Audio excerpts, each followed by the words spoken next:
Good morning, everybody, and thanks for your attendance. Sorry, I'm not in the room with you. I have been listening for most. Mr. Clancy, I just wanted to ask, in a recent Giant Oireachtas committee, in your submission, you stated that some companies face a moderation of their growth ambitions. Can you outline to me what you meant by that and why you made that statement?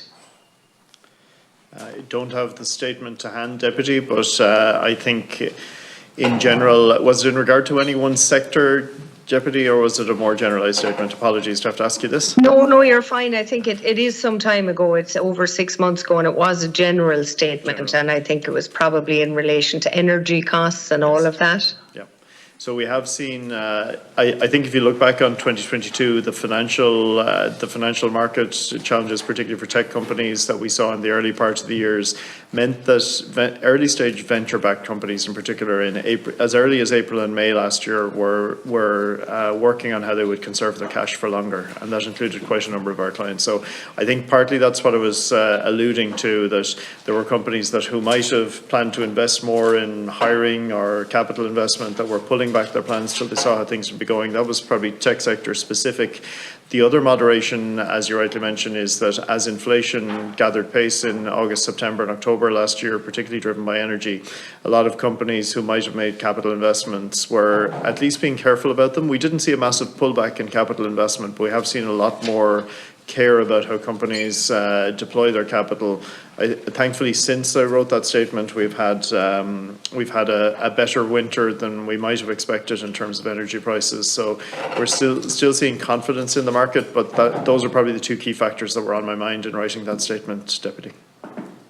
And just in that, then, do you see any issue with the current housing crisis and how it's affecting their ability and I suppose for me their ambitions to grow when they can't, particularly in Wexford? A lot of the businesses that I visit, some are your clients, many of them are large enterprises. We're very enterprising in Wexford, but a lot of them, the problems they have is that they are having to access labour markets abroad, in which case they then have to find accommodation. And I have had issues where companies have had to actually, basically they couldn't give the people the job because they couldn't find them accommodation. And I think that's a growth ambition absolutely quashed. So you might just, have you much of that, or are you hearing that?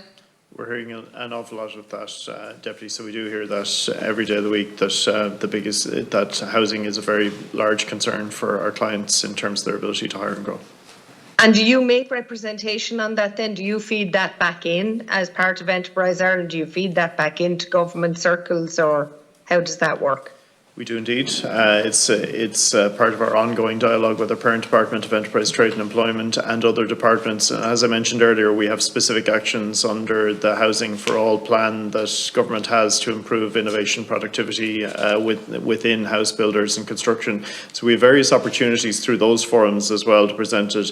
But what I find is, government is, and all government departments are acutely aware of this concern as we stand today, and I think even in recent days, Deputy. So there is a high awareness, and it doesn't come as a surprise to anyone.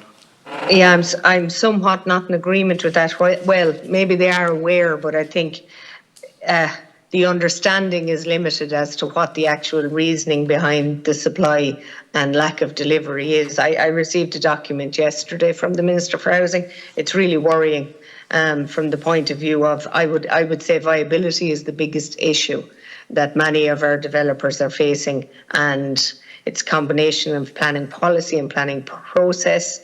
But we're not going to see houses built anytime soon. I mean, we have 70,000 grants of planning, and the issue with builders not actually going ahead with them is viability, and government haven't addressed that in their latest proposed policy approach. Do you, or have you, any insight into the viability of those developments, or are you hearing that from anybody? So, Deputy, we take a view that our area of policy, we don't comment on policy matters more generally, and we stick to the area which we're accountable for, which is employment, and we certainly do feed back the consequence of housing shortages, which is the ability to employ people and to move them within Ireland and in from outside. but we don't take a policy view in terms of the foundations of I appreciate that. I just think you should be aware that we're not going to solve it anytime soon, and that it's going to make our growth in the Enterprise Ireland realm very difficult. And actually, I'm very concerned for foreign direct investment as we speak on the basis of our housing crisis and shortage. So I just wanted to ask you a question in relation to Wexford. You spoke earlier about how many jobs are within the country, and I'm not sure if you're able to provide me with the actual figures that EI support in employment in Wexford. I am. Well, my colleague Gillian Brennan will be able to provide that number, Deputy. Deputy, so the number of companies supported in Wexford is 85, and the number of jobs is 5,168. Lovely, thank you, Gillian. And I just wanted to ask in relation to the development, and I hope, we're all quite involved as Oireachtas members, the two independents, myself and Deputy Matt Shanahan, in relation to getting Waterford Airport back up and running. What involvement do Enterprise Ireland have with that project? So for myself, I'm not sure if we have direct involvement in Waterford Airport project. I will refer in a second to my colleague Carl Gibbons to comment on that. But personally, I've not had direct involvement in Waterford Airport. Carl, would you mind commenting on this? Well, just before you move on, Mr. Clancy, do you see it as something that's vital to the actual economic development of the South East region? In terms of Waterford, I haven't considered it deeply enough to have a view on that, Deputy, so to say anything else would be the wrong answer at this point. So is it not something that you feel or hear, if you're asked where's the nearest airport in the South East region? You don't get that. You don't get asked that. Honestly, not frequently, Deputy, but that is because I don't spend as much time as yourself and Deputy Shanahan in the region. So I don't doubt that it may be the case, and I don't want to say it's unimportant either. So I definitely, when I don't have an opinion, I'll say that. No, that's I'm certainly fair. don't Thank want to dismiss the importance of the airport either. But I might ask Carol if she has a further view, or if we had Thank you, Leo. Deputy, unfortunately, I don't have that information to hand, but I can certainly follow up with you on that with our regional director. My apologies. Okay, no, that's fine, but it would be a fact that you would have research and information on it as a project and a future development.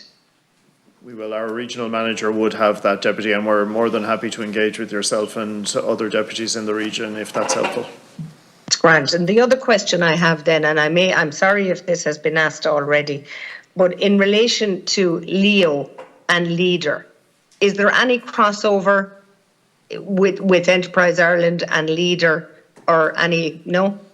We do come across Leader. I might ask my colleague Richard to comment just on any formal interaction we have, or the frequency of any day-to-day ones. Richard, would you mind making comment on that for the Deputy?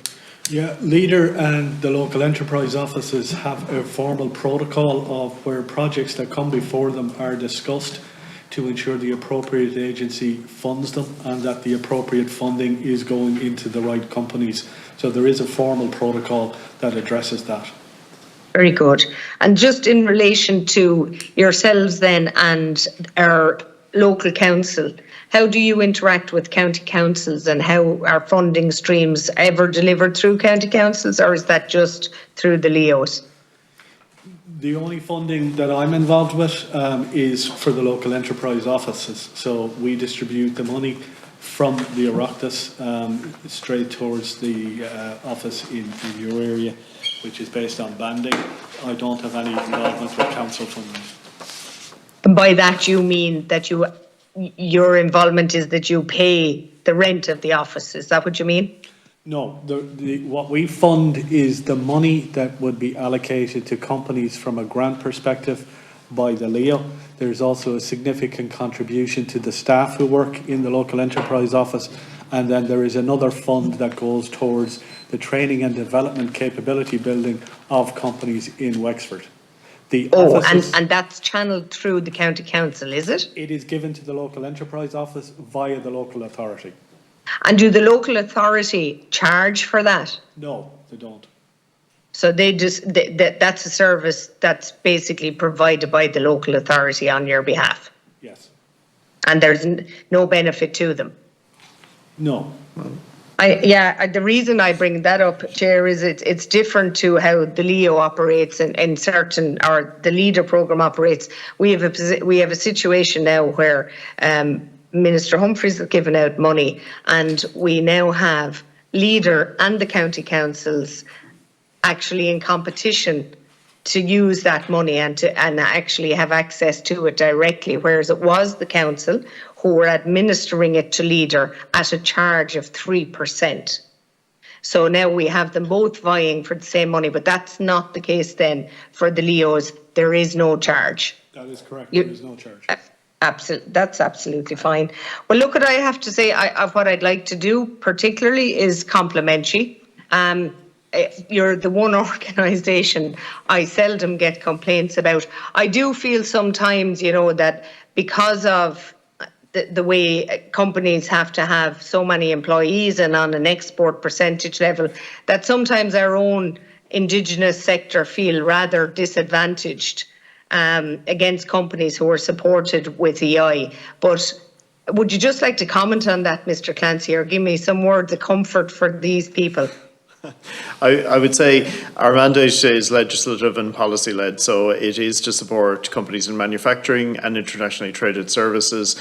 That is founded on the basis that we don't either displace industries by supporting one domestically traded industry versus another, and other principles.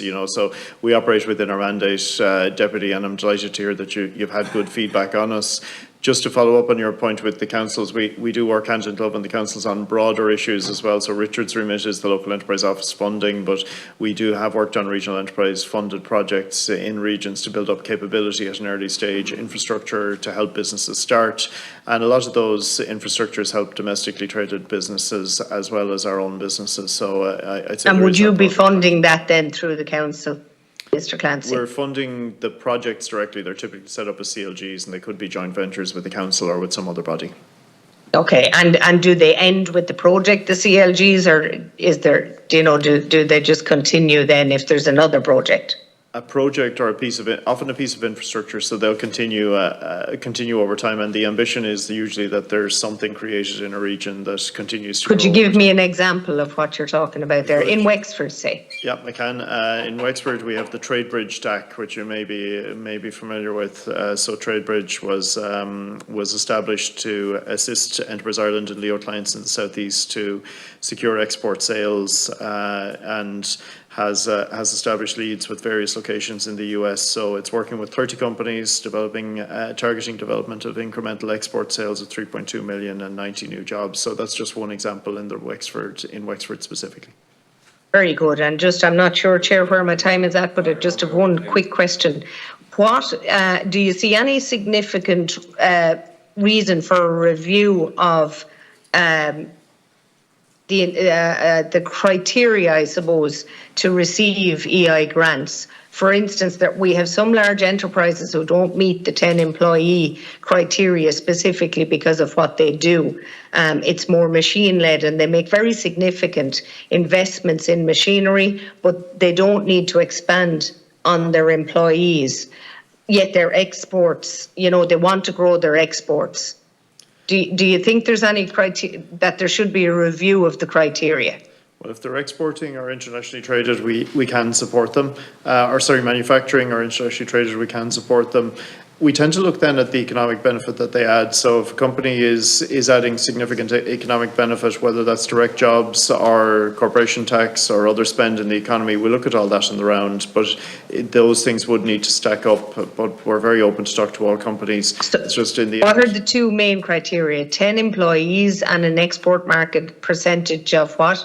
For Enterprise Ireland support, Leos can support companies under 10, and we support companies of 10 and over. And Leo has recently had its mandate extended so that they can support companies between 10 and 50 also on a pilot basis this year. So Typically, though, the criteria for our support is that they are manufacturing or that they're internationally traded. And then there's a continuum between whether the Leo will support them if they're under 10 and we will support them if they're over 10. And could you just clarify that in relation to when you say manufacturing and international trading, Thank you, Chairman. It's either. Either, okay. It's either. And is there a USP to what they're manufacturing?